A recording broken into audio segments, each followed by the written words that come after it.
Pessoal, continuando aqui a cobertura do Congresso da SBC, Congresso Brasileiro de Cardiologia. Hoje a gente vai falar sobre uma nova diretriz, que na verdade não é nem uma atualização, porque não tinham uma diretriz voltada para esse tema aí, que é o atendimento da dor torácica. E hoje eu vou estar aqui com o Eduardo Lapa. Fala, Lapa. Fala. Bem-vindos aí mais uma vez. Discussão boa. Mastrocola, Fábio Mastrocola, também colaborador aqui do Cardiopapers, editor, vai estar aí foi um dos autores da diretriz. Fala, galera, um grande prazer discutir essa diretriz muito importante, tema muito frequente nas emergências. E para fechar, Alexandre Sueiro, vulgo Portuga, também um dos autores que encabeçou aí a diretriz. Obrigado pelo convite aí, uma honra aí, né? Portuga foi o primeiro convidado que eu tive do podcast aí, se eu não me engano, aí, quando eu já assumi o podcast. Então hoje a gente vai E estar aí. lembrando que, tirando eu aqui, todos os três são autores da diretriz, né? Então estamos falando aqui direto da fonte, né? Então, pessoal, primeiro acho que é interessante a gente reforçar do pioneirismo dessa diretriz, né? Que não é uma diretriz de síndrome coronariana aguda, mas de dor torácica. Porque nem toda dor torácica acaba entrando como síndrome coronariana aguda. E a gente elencou, então, pelo menos aí uns 5 pontos que a gente acha que foram relevantes de novidade da diretriz, né? E eu acho que é importante, né, Zé, até dizer isso. Se você está com um paciente com dor torácica aguda, que você já comprou o diagnóstico de síndrome coronariana aguda, você já não está nem mais nessa diretriz. Você já vai pular para a diretriz de supra, sem supra, enfim. Você Né? viu um supra, já viu uma alteração dinâmica, alguma coisa, já é Me outra convenceu, diretriz. acabou. Exato. Aqui é para a gente focar na investigação, diagnóstico diferenciais, propedêutica armada que a gente pode utilizar e seguir os fluxogramas de algoritmo, raciocínio diagnóstico ali. Exatamente, esse é o tema inicial da diretriz, fazer o eletro interpretar em até 10 minutos, tem o diagnóstico estabelecido, vai seguir a rota específica. Lembrar que o eletro inicial diagnóstico nos pacientes com dor torácica em aproximadamente 5% dos casos. Então, na maioria dos casos, a gente vai ter um eletro não diagnóstico. E aí a gente vai seguir uma nova rota que a gente vai discutir. Tem coisas importantes aí, algumas novidades, tá? Já falo agora?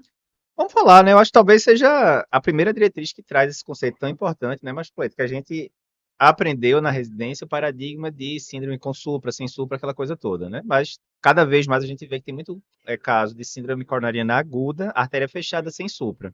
Então diz aí que mudança vocês implementaram nessa diretriz. Foi a primeira diretriz até agora que colocou isso do de maneira mundo, né? clara do mundo, pelo menos que a gente conheça. Não sei se tem algum país aí Da menor que tem Indonésia, alguma alguma coisa diretriz, assim. mas a gente deu um destaque muito grande para uma mudança de paradigma. A gente sabe que o supra isquêmico devemos continuar a valorizar, mas a questão aqui em infarto com oclusão coronária aguda, o termo em português OCA, ou OCA, depende de onde você for. Oca. OCA.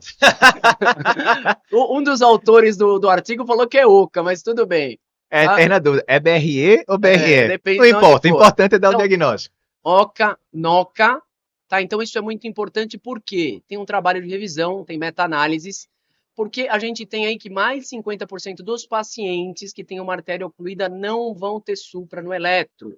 E dos pacientes com síndrome sem supra, 25 a 33%. Esse foi uma meta-análise que o José de Alencar, um dos brasileiros, participou, junto com o Dr. Smith, Myers. Então mostra que se a gente for só esperar o supra, a gente vai deixar passar muita gente que tem oclusão coronária aguda e que poderia ter um benefício de uma intervenção precoce. Perfeito. Quais são os cenários, né, que a gente tem que lembrar? Então a gente chamou isso na diretriz dos equivalentes de supra ou equivalentes de oclusão coronária aguda. Tem uma seção da diretriz só para isso. Dá 2 exemplos aí, Mastrocola, só para o pessoal, porque tem gente que não está habituado, né? Eu vou fazer um comentário rápido, a gente não vai falar todos os padrões, que são muitos. 2 padrões, vai. 3, vai. 3. Diz aí, vai. Primeiro tem o clássico, que muita gente já conhece, o padrão de De Winter. Por que ele chama muita atenção? A gente tem aquela onda T apiculada, de grande amplitude simétrica nas precordiais, junto com um infra ascendente de pelo menos 1 milímetro. Perfeito. Normalmente a gente olha esse eletro e espera que vai evoluir com supra, mas esse não evolui e é associado à oclusão de DA, a principal artéria, em aproximadamente 2% dos casos, tá, deste cenário de oclusão de DA pode ter um padrão de De Winter, então é um padrão importante. Outro padrão que a gente deu muita relevância, que é a onda T hiperaguda. Perfeito. Onda T com base larga, simétrica, nem sempre ela vai ser ampla, claro que se for ampla chama mais atenção. Muitas vezes a onda T hiperaguda é uma fase inicial do infarto com supra, mas nem sempre ela evolui para supra. Mas claro que é importante fazer o eletro seriado. E outra coisa para chamar atenção, aquele supra limítrofe já com imagem espelho. Sim. A gente vai ter outros padrões, as Langer, vai ter aquele clássico do padrão de CX, V1 a V3 com infra, indicando aí um antigo chamado infarto posterior, que na verdade é um infarto lateral, e outros. Então, essa grande mensagem: procurem sinais de oclusão coronária aguda e façam eletroseriados. É aquele princípio, né? O que você não procura, você não acha, né? Então você tem que estar ciente que existe e olhar ativamente para não passar batido, né? Portuga, a gente sabe que crucial, acho que essa é uma das principais modificações da diretriz. Parabéns para vocês por terem colocado, né? Isso, pioneirismo. Mas também tem aqueles casos que ficam com o eletro duvidoso, né? Mas, Chocolate, sei lá, você pegou lá aquele infrazinho vagabundo ali que nem, né? Nem comove, mas também não é um eletro normal. E aí, o que é que a pessoa faz na hora que vê esses eletros assim? A sintomatologia do paciente também em cima do muro. Você não comprou o diagnóstico ainda de síndrome coronariana aguda, ou seja, está nessa diretriz ainda, estou em dúvida o que é, o que é que não é. O que fazer nesses casos? Então, isso é uma grande novidade da diretriz também. Então, tem o eletrodiagnóstico, a gente vai seguir essa rota, como já comentado, é uma síndrome com supra, vai tratar como uma síndrome sem supra, já com critérios claros. Mas se eu tenho o eletro duvidoso, o que não preencheu o critério, ou aquele eletro que é alterado, mas a gente não consegue ter o eletro prévio, comparar, principal coisa seria eletro. Se possível, se o paciente tiver um eletro prévio, a gente ter acesso a esse eletro. E na dúvida, se tiver acesso a um médico experiente, consulte este médico experiente. Perfeito. E outra novidade da diretriz são os sinais de instabilidade clínica. Aqui não é só hemodinâmica, não é só pressão baixa, hipotensão. É dor persistente, tá? É sinais de insuficiência cardíaca, é má perfusão, é hipotensão. Então, tem qualquer sinal de instabilidade clínica, a grande mensagem é procurem outros diagnósticos. Lembrar que a gente tem outros diagnósticos alternativos e a gente não pode esquecer das causas que matam na emergência. Lembrar aí do pneumotórax hipertensivo, tá? O infarto, claro que é o principal. Tá? A gente tem TEP, dissecção de aorta e ruptura de esôfago. Até falando, para a gente comentar um pouquinho de dissecção de aorta, Portuga e Alexandre participou desse trabalho, acho que vale a pena. E aí depois a gente comenta também uma outra novidade da diretriz, é que colocar o POCUS como algo importante nesses casos de instabilidade clínica, principalmente quando eu não tenho um diagnóstico inicial. Ô, Portuga, essa parte de dissecção é importante, porque muita gente pensa aquele negócio, né? Dissecção complicou. Se o paciente não tiver aqueles sinais clássicos de assimetria de pulso e tal, ou eu vou ter que pegar aquela radiografia de tórax que tem uma baita alargamento mediastino, ou teria que mandar o paciente já direto para toma. A gente sabe que tem serviço que não tem toma disponível e tal. Tem alguma coisa na diretriz ali que simplifique mais para o dia a dia, para você descartar ou se aproximar mais do diagnóstico de secção? Então, o grande ponto aí, lá, como a diretriz ela não trata especificamente de coronária aguda, né? Sim. Que vem antes, vem para avaliar dor, eu acho que esse é um ponto que não poderia faltar na avaliação da diretriz, né? Porque, como o Mastrocola falou, quer dizer, secção é uma das doenças que mais mata, né? E óbvio que é um diferencial importantíssimo com doença coronariana aguda, né? Acho que o primeiro ponto aí é chamar a atenção para aquele doente que tem muita dor, vomitando, mal-estar eletronormal, né? Esse é o cara que eu não esperaria um eletronormal. Eu espero um cara que tem um eletro com alguma coisa isquêmica, né? Sendo coronariano, né? É lógico. E esse cara me chama muito a atenção para pensar em aorta, quer dizer, tem alguma coisa a mais na jogada. Dor em dorso, isso aí. Essa questão de exame físico é um problema, porque a ausculta na sala de emergência é complexa. Sopro diastólico em sua... Não, é super complexo, tem que ter muita experiência e focado naquilo, né? E mesmo assim é difícil. A simetria de pulso, 30% tem. Sim. A mediastina alargada, 50%. Então, às vezes, não é uma realidade, a gente não vai pegar por aí, né? Perfeito. Então, eu acho que a dissecção ela entra como um diferencial importante. Aquele doente que vem com dor, ele não tem um elétrico que é diagnóstico. A dissecção tem que ser pensada na jogada, óbvio, né? Perfeito. O que a diretriz traz de diferente? Aquilo que a literatura vem mostrando nos últimos anos, né? Então, igual a gente faz com embolia pulmonar, por exemplo, pensar em probabilidade pré-teste e utilizar score de probabilidade pré-teste, que é o ADDRS, né? Que a gente usa de acordo com que você é um dos autores, né, do artigo, né? Parabéns. Também. E que a gente, obviamente, usa a característica clínica, exame físico, então a manifestação, tipo de dor que o doente tem como critérios para pontuar e associa marcador. E aí, no caso, é o dímero, né? Igualzinho que a gente faz com o TEP. E aí, se a gente separa, quer dizer, o doente é alta, a probabilidade é baixa, o alto vai direto para angiotoma, o baixa vai direto para muito parecido com o protocolo TEP, muito parecido, né, com o que o Wells e o Genebra fazem, por exemplo. Perfeito. Agora, um ponto importante, mas o Paulo já falou, né? Hoje, nas emergências do Brasil inteiro, cada vez mais se implementa o POCUS, né? Você ter o eco na emergência. E aí, para dissecção, isso é uma coisa fenomenal, né? Porque você ter um sinal direto ou indireto, Quer dizer, você pode ter até um sinal direto de ver a dissecção, ver o hematoma, ver a úlcera, que é mais difícil, mas mesmo sinal indireto, né? Uma IAO, Sim. um derrame, quer dizer, pô, são coisas que, dilatação de aorta, na hora vai chamar atenção para o diferencial do doente. Então, a aorta entrou na diretriz, é uma coisa que é para ser lembrada. Quanto a gente não vê, o Zé está lá na emergência do INCOR, ele sabe, quanto a gente vê de doente que chega achando que é coronária aguda, Trombolizado. noxaparina, trombolizado, clopidogrel, quando chega, às vezes até a gente come bola lá. Quer dizer, o cara vem, vai para o CAT, chega no CAT, dá diagnóstico lá, na dissecção. Bem, nunca errou quem nunca deu muito plantão de emergência, né? Aquela história. Né? Mas o que a gente quer é tentar puxar isso. Lógico. Né? Chamar o cara mais novo, cara que é emergencista, que muitas vezes é o recém-formado. Perfeito. E fazer o cara lembrar que existe isso, que vale a pena pôr na cabeça ou até dosar o marcador. Dímer hoje em dia é um marcador que você tem em todo lugar. Sim, sim. De repente entra como diferencial, né? Até evitar a alta desse paciente, né? Exato. Em especial também. Teve um detalhe importante, quando foi o protocolo principal, o Advisory, eu lembro que tinha vários doentes que chegavam na emergência do INCOR, e aí o cara tinha dor no peito, mas não tinha o eletro alterado. E esse doente poderia incluir no protocolo, né? Se não tivesse diagnóstico.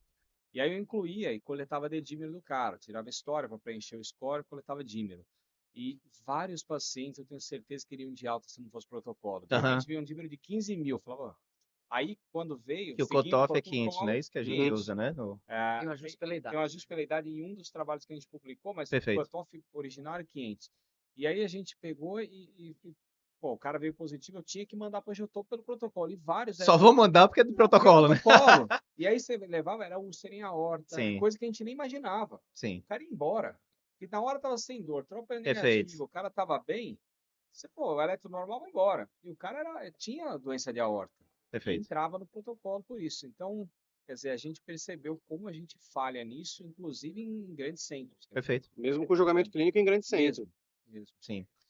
Eu acho que um ponto importante, bem, até agora, né? O paciente chegou lá com a dor, vou fazer ela até 10 minutos, vou procurar tanto supra quanto sinais de oclusão coronariana aguda. Desse diagnóstico acabou, saiu dessa diretriz, foi para a diretriz de síndrome coronariana aguda. Não deu, me ligo que o Portugal falou, se é aquela dor que é muito chamativa, mas com o eletro inocente, entre aspas, aí eu vou pensar mais em dissecção.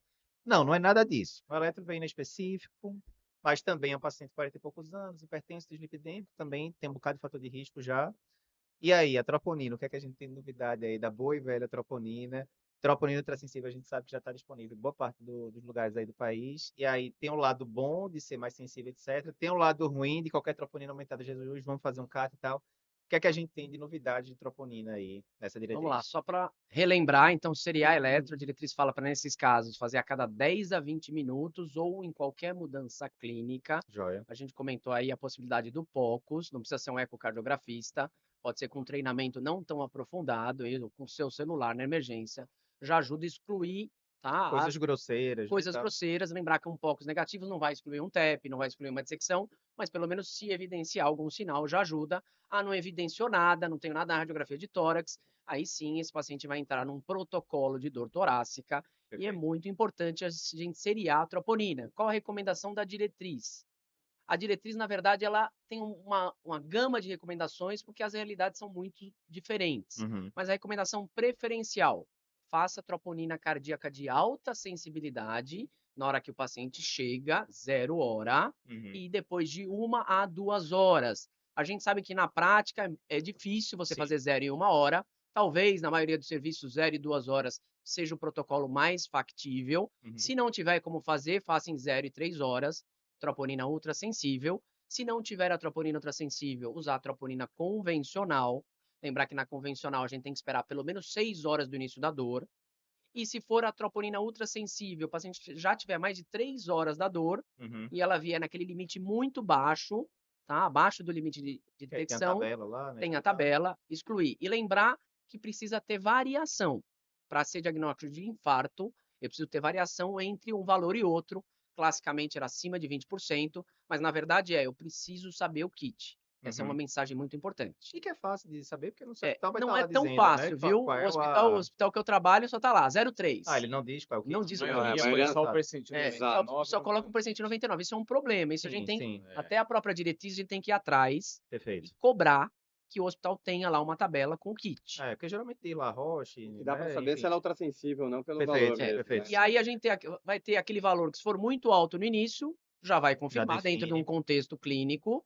Se for muito baixo, a gente vai ver se variou depois de 1 a 2 horas. Não teve variação significativa, o valor é muito baixo, está excluído. Se teve variação significativa, confirmou, mas tem aquele grupo que é muito comum, Zona que é a cinzenta, zona cinzenta ou intermediária, que eu fiquei em dúvida, protocolo de dor torácica. Aí eu vou passar para o Portuga para comentar. Ficou numa zona cinzenta. E aí, como é que a gente faz? Mas essa mudança da diretriz, ela tinha que entrar nela. Então, por mais que, desde que entrou a tropa ultrassensível no Brasil, quer dizer, o Brasil entrou antes dos Estados Unidos, né? A FDA demorou muito para aprovar a tropa ultrassensível, enquanto a Europa já estava usando. Verdade. E quando entrou aqui, a gente viu um baque muito grande dentro do Brasil, porque foram colocando os kits nos hospitais E não sem ensinaram, avisar né? ninguém. Uhum. Tipo, ninguém avisava que a tropa mudou para ultrassensível, ninguém treinou a equipe. E todo aquele conceito que a gente tinha da convencional, pô, tropa positiva é infarto, de repente a galera usava isso para ultrassensível, cara. O cara espirrava no pronto-socorro, era para tropa positiva, o cara achava que era infarto. Sim. Imagina, a gente no Encor no começo, o Zé ainda era residente na época, mas Eu acho que ele tava a gente- prestando Enem, eu acho. não, devia ser, mas na época a gente passou por um aperto, porque todo mundo lá tem com insuficiência cardíaca, Até hoje, viu? coronariano crônico, até hoje. Crise E hipertensiva, é ataque lógico, pô, arritmia. você tinha Sepse, tropa positiva não. em todo mundo, e também não tinha Insuficiência renal avisado a aguda. gente. Então, chegava de manhã, era um monte de doente com IC, com dobuta. Dobrou a quantidade de CAT de dobrou. uma hora para outra. CAT, a gente saía cortando o CAT dos caras. A gente, na época, até publicou um estudo mostrando como a nossa especificidade para a doença coronária tinha caído muito com a lesão no CAT, porque o kit estava sendo usado errado. E a partir daí, eu até participei de muita aula em muitos hospitais de São Paulo, meio para treinar equipes. As pessoas me chamavam para fazer isso, para ensinar como usar tropa. A mudança foi que agora você precisa de médico, né? Antes era só ter o exame, agora você tem que ter interpretação. Boa. Agora você tem que ter médico, você tem que ter alguém que pensa por trás. A né? história do complementar, do exame complementar, não é à toa. Isso, né? É você pensar por que foi pedido, quer dizer, o cara tá séptico, chocado lá, uma baita pneumonia, o cara pede uma tropa impositiva, pede transferência pro Encor, né? AVC. Isso é super comum, Pegadinha do Famoso malandro. golpe. você Famoso entendeu? golpe. E era o clássico, né? Não, e assim, também não era por má intenção, era, né? Não. Então, um dos objetivos da diretriz é tentar trazer, né, deixar um pouco mais clara essa ideia, né? Que existe a tropa, que é o que está entrando agora, que grande parte do Brasil já está utilizando, e como utilizar isso, como a Astrocola está falando, Perfeito. quer dizer, você tem que ter no teu centro treinamento, todo mundo no teu centro tem que saber o kit que você usa, qual que é o delta, a tua variação com 0,1, com 0,2, com 0,3. Perfeito. Né? Isso é Porque importante, cada tem que kit coletar no tem horário que saber. certo. Então Sim, não pode ser 0 e 1 senão hora e falha. meia, senão falhou. Falhou. Perfeito. Porque eu tenho dado pra O aquele dado é momento. validado para aquilo, né? Então você tem que ter um protocolo bem estabelecido. E aí, lógico, o cutoff de não detecção, o cutoff de percentil 99, tudo isso vale para você interpretar a tua Não é uma coisa dicotômica. Não. É positivo, negativo, vamos pra frente. Não. E aí, por isso que eu falo que tem que ter médico agora. Sim. E agora você tem que ter protocolo estabelecido, treinamento de equipe, inclusive enfermagem, e médico que saiba interpretar aquilo, que senão você falha, né? Perfeito. Então, Mas esse é o calma, ponto. pessoal, a diretriz explica muito bem isso. Não, isso a gente tentou focar muito para pegar. E a gente também colocou, né? Até da tropa contemporânea, da antiga, porque ainda boa parte do Brasil é assim. Ontem, até no lançamento, um colega até perguntou, né? Eu só tenho qualitativa no meu serviço, positiva ou negativa. A gente tem que adaptar. O Brasil. Aí ressuscita a CKMB ali. E toca o barco, né? Então, mas essa foi uma mudança importante. Sim, mas você enrolou e não falou isso. Não, agora eu falo disso aí. Intermediário. Mas é que a gente ia falar do geral. E aí, duas coisas importantes. Uma mudança é essa que você já comentou agora. CKMB na brasileira agora cai por terra. Perfeito. Acho que agora, ponto. A gente tirou, assim como a americana, a europeia já tinham tirado, a gente tira também. Que é até uma questão para gestão hospitalar. E tem gente que vai falar, não, mas eu vou pedir porque eu tô acostumado. Não, você tá gastando dinheiro do hospital. É uma questão de gestão hospitalar que não faz sentido, né? Então, inclusive, a gente até tirou do Encor, né, a CKMB do kit A pessoa não consegue mais, né? Ela tem que individualmente pedir, não no pacote de exames iniciais, né? Lógico. Ou seja, senão... tem troponina, só precisa de Isso. troponina, desde que seja quantitativa. A qualitativa não serve. Mas a ideia é tirar mesmo e tirou. A gente colocou isso. E o outro ponto é essa fase intermediária. Então, você tem o cara realmente que ela curva é positiva, o cara que vem negativa e ok, mas você tem sempre fase intermediária, né? Então, é aquele cara que nem bateu o valor alto, não curvou dentro do delta, mas também não dá para você excluir que seja doença coronariana. Esse grupo é um grupo que a gente focou em falar um pouquinho mais, né? Quer dizer, eu também fica incomodado de mandar esses caras embora. Por quê? Porque a regime instável continua existindo. Né? Lógico. Então, esse é um ponto importante.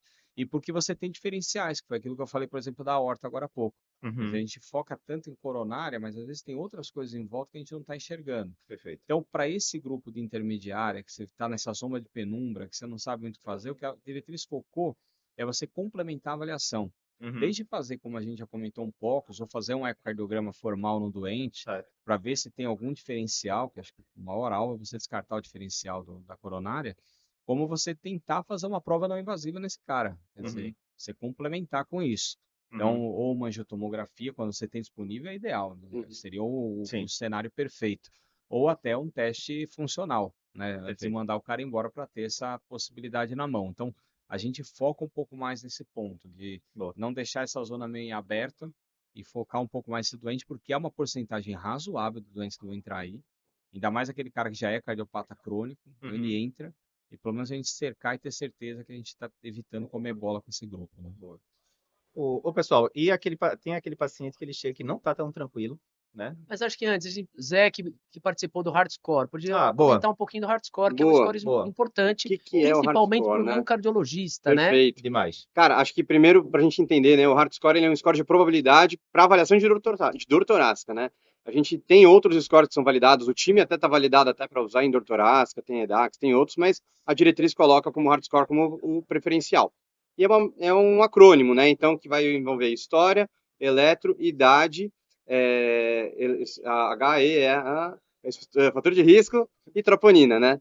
E aí a gente vai acabar tendo uma avaliação, numa pontuação, e a gente vai definir se esse é um paciente que ele merece ficar para investigar melhor essa dor torácica, ou um paciente, e aí também uma coisa muito interessante, a gente poder dar alta com segurança, porque em 30 dias ele vai ter uma baixa probabilidade de evento. Só lembrando, né, Zé, que isso aí é aquele paciente que você não veio com diagnóstico, não tem o diagnóstico. Não convenceu totalmente. Esse é o ponto que eu ia Tem comentar. troponina com alteração importante. Isso. Como eu trabalho num hospital que acaba recebendo pacientes de outros serviços, muitas vezes eles mandam lá, infarto sem supra, Hardscore tanto. Como se fosse uma estratificação de risco de síndrome coronariana Não aguda. é, né? Isso Esse é bem um claro. Então, é dor comunsíssimo. torácica suspeita de síndrome coronariana aguda. Não sei o que é ainda. Que ainda não tem o diagnóstico estabelecido. O Hardscore é Ele muito cai bom, nesse porque ponto. você consegue aliar muitas variáveis importantes. Fez o diagnóstico para estratificar na Sensupra, em geral a gente usa o Grace, não o Hardscore. Não é o, Isso é bem não é o importante, Hardscore. é uma avaliação prévia. E isso é um erro comunsíssimo. Então, Hardscore é para avaliar dor torácica. Se você já viu que é um Supra, é um Ellens, é um De Winter, é um TEP, é uma dissecção de aorta, acabou o Hardscore. Você já tem um diagnóstico, segue o fluxo. E então, outra coisa aqui a gente importante tá também, menor ou igual a 3, sem dor recorrente, sem critérios clínicos de instabilidade, sem mudança de eletro, dentro dos não parâmetros, alterada de forma importante. Esse paciente pode ter alta com baixo risco de eventos em 6 menos semanas. do que 1% aí de risco de óbito e de MACE nesse cenário. Isso é uma mudança importante, porque tira um pouco do jeitão, né? Acho que você ter experiência de avaliar um doente, ter um cara mais experiente por perto faz diferença, óbvio. Todo mundo faz. Mas mesmo que você seja um cara recém-formado, você é um cara que não é da tua área, você está no pronto-socorro de plantão, você tira aquele jeitão. A gente usava muito dor tipo A, B, C, aquela história toda, mas isso é muito subjetivo. Nunca gostei dessa classificação. Né? Isso é muito subjetivo, né? Esse é o problema. Para você é B, para mim é C. Exato. E fica aquela, né? For A, a dor isoladamente não define nada. A dor tem que ser avaliada dentro de um contexto. Mas é aquela definição, você fala, dor típica, atípica. Putz, difícil, né? Típica, atípica é difícil, né? O que é típico? Você chega com um livro pro doente, ele vai sugerindo do jeito que você pergunta. Então, o jeito que você pergunta, né? A ideia de aplicar, de você ter um score de probabilidade, muda muito, porque se você objetiva, te protege do ponto de vista até legal, de você falar, pô, eu tô aplicando uma coisa objetiva. Tô dando uma alta segura, tá respaldada. Seguindo diretriz, então não é pela minha interpretação, é pelo que eu tô vendo aqui. E o que a gente tem é isso, né? Quando a gente aplica, na verdade é o RAR, né? O RAR mais a tropa ultrassensível, a gente tem grandes estudos validando isso, com ultrassensível. O valor preditivo negativo de evento em 6 meses chega a mais de 99,5%. O cara pode até ter alguma coisa coronariana, ninguém está dizendo que não tenha. Afinal de contas, na medicina você não tem certeza. Esse 0,5, mas a chance do cara morrer por isso no segmento é muito pequena. Né? Então, te dá uma segurança muito grande para poder liberar o doente seguinte. Lembrar, a troponina alterada é igual a internação e investigação, alterada com cura. É alterado de verdade, né? Isso aí é um conceito importante, porque é que nem quando você está com síndrome sem supra, né? O cara é um infarto sem supra. Tem Aham. a tropa de 1000 e pouco lá que subiu. Os caras vão, não, porque vou ver, é alto risco, pô. Não, para. É, É alto risco, gente. O cara é infarto tropa sem positiva, supra, acabou né? já. Aham. Então você não tem que classificar. Sim. Isso é importante. Ah, tô aplicando o heart e o T é a tropa. Aham. Tropa estourada. Não, mas o heart é baixa para... Não, O resto gente, ganhou meu pouco, amigo, né? acabou. Ele é um Quer. infarto. Né? O heart é para aquele doente que está em dúvida. É Perfeito. um outro perfil. Esse E é ponto aí- que dá bate muito cabeça, pessoal. Mas a gente já falou umas 3 vezes, mas é importante, vou ratificar. Essa diretriz é o paciente chegou com dor torácica aguda e que você é até você chegar no diagnóstico que você comprou. Mais Exato. uma vez, comprou diagnóstico de TEP, diretriz de TEP. Comprou diretriz, diagnóstico de síndrome coronariana aguda, diretriz de síndrome coronariana aguda. Então, o Heart-Score vai ser importante nisso. Você já fez o eletro e não veio o diagnóstico. Você não ficou totalmente convencido pela dor. A troponina não fez nenhum daqueles critérios. Aí é que você vai aplicar o heart. Não tem que ficar de agonia e fazer o heart score assim que o paciente chegou, que você não tem resultado de tropa, não tem nada. Exato. Não precisa perder tempo com isso agora. Vai ser daqui a pouco, quando você Quando você tiver. reavaliá-lo, né? Exatamente. E só um ponto que a gente bateu de novo nisso, mas, gente, é que nem TEP, né? Você não vai passar o caso assim, é um TEP instável com ELS de tanto. Você não fala isso. Isso. É uma dissecção de aorta Stanford A com a DDRS de tanto. Não, isso não serve para esse momento. Isso serve no momento do fluxo diagnóstico. O heart vai entrar no mesmo ponto. Perfeito. E, bem, eu acho que o último ponto é esse, né? Mas, Chocolate, tem aquele paciente que chega lá, que ainda não veio supra, não veio sinal de oca, a troponina não veio explodida, ainda nem saiu a troponina às vezes. O paciente não está bem, né? Ou está com algum sinal de a dor é refratária, ou está hipotenso, enfim, aquele paciente está evoluindo ali para um cenário mais ominoso. E aí, o que é que eu faço? Porque, óbvio, se ele tivesse com isso aí tudo, tivesse com supra, você sabe, tem que reperfundir a artéria e vamos que vamos. Mas tá lá, um eletro não diagnóstico, tá? Você, rapaz, esse paciente aqui é o paciente grávido do plantão. E aí, o que é que você faz nesse caso? Esse cenário é o cenário que o POCUS tem realmente a melhor aplicação. Paciente com instabilidade clínica e hemodinâmica, Uhum. tá? A gente, claro, que vai avaliar se não tem sinais de tamporamento, se não tem disfunção, se não tem aí dilatação de VD, se não tem sinal de Marconi, sinais de dissecção. Então, neste contexto de instabilidade, o POCUS é mais importante ainda, Perfeito. certo? Protocolo Rush ali para ver choque tank, e emergência. pampa. O POCUS hoje em dia faz parte da avaliação. Perfeito. Sempre. E aquele negócio, né? Eu acho que já tem várias faculdades, né, americanas, tem as faculdades da AFA, inclusive, que já estão fazendo desde o primeiro período agora treinamento em ultrassom. Que é isso, né? É a história do quinto pilar do exame físico, que a gente falou no nosso simpósio, o Dr. Brown já falou, né? Tem palpação, ausculta, percussão, etc. Insonação. Bota ali na beira do leito e, graças a Deus, né, Zé? Tá ficando cada vez mais barato os aparelhos de Sim, POCUS, né? acessível, né? Às E vezes mais uma vez, você não tem que ter título de especialista em ecocardiografia. Também. O objetivo aqui é ver coisas grosseiras. Pô, o ventrículo tá parado, ou tem uma alteração contrátil é qualitativo, né? importante, A avaliação que a gente quer que tem um você mega faça. derrame aqui ao redor do coração, né? Coisas grosseiras, né? E muitas vezes as pessoas, mesmo que trabalhem numa UPA, num posto que não tem, muitas vezes o próprio médico tem, né? Porque facilitou o acesso, como você comentou. Tanto De que eu e fato. você, a gente comprou um também, né? De Pra fato. utilizar. Não, aí você vê ajudando todos. E quanto mais Mudando você faz, conduta. mais você pega experiência. Tem caso que você fica em dúvida. Você salva ali no seu aparelho, manda depois para o cardiografista, ele lhe dá o feedback, você vai ajustando, né, a sua percepção. Acho que é isso. Mais algum ponto que vocês queiram discutir aqui da diretriz? Muita coisa importante, eu Muita acho, né, coisa. para emergencista, né? Gostei dessa diretriz. Parabéns aos coordenadores. Sem conflito de interesse, né? É. Parabéns aos coordenadores. Parabéns. Agradeço o convite. Eu também Guga agradeço de o Pedro. convite. E é um tema Pedro Barros. extremamente importante. A gente sabe que dor torácica na emergência é muito comum.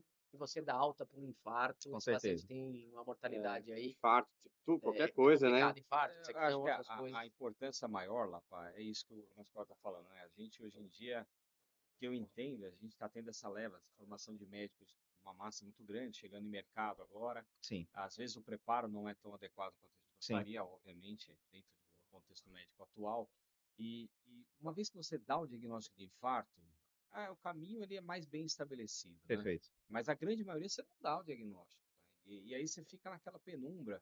E aí tudo bem, o cara vai atender uma gripe, não posso falar da época do Covid, mas tirando a época que vai atender uma gripe, ele vai mandar embora, tratar ou não tratar, o cara vai curar.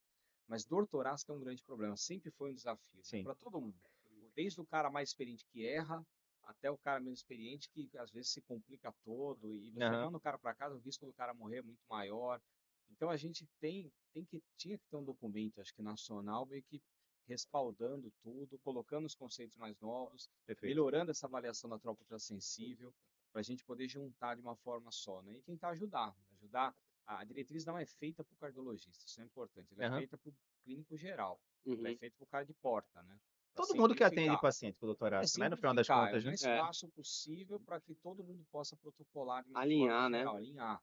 E os serviços possam usar como um respaldo para o atendimento. Os Essa que é a protocolos ideia. Para cada institucionais. um conhecer a sua realidade e ver as Exato. suas possibilidades. A gente sabe que o Brasil é muito grande. Conheça o ideal e adapte para o seu Sim. serviço, né? E reforçando o fato de ser pioneira na questão do eletro, né? De Perfeito. reconhecer padrões de oclusão coronariana aguda. Isso foi muito legal. Isso a diretriz é um grande destaque, a jornada centrada no paciente e adaptando a sua realidade local. Perfeito. Gostei da Acho que discussão. é isso. Parabéns Muito aos bom. 3. E acho que a gente cobriu bem aqui, como sempre, a gente sempre fala, pega a diretriz e lê na íntegra, que é o resumo do resumo, né? Mas acho que a gente conseguiu cobrir os principais pontos aqui de novidades para você. E leitura obrigatória para todo mundo que trabalha UTI, principalmente emergência, né? Quer seja cardiologista, quer seja clínico geral, médico generalista, tanto faz.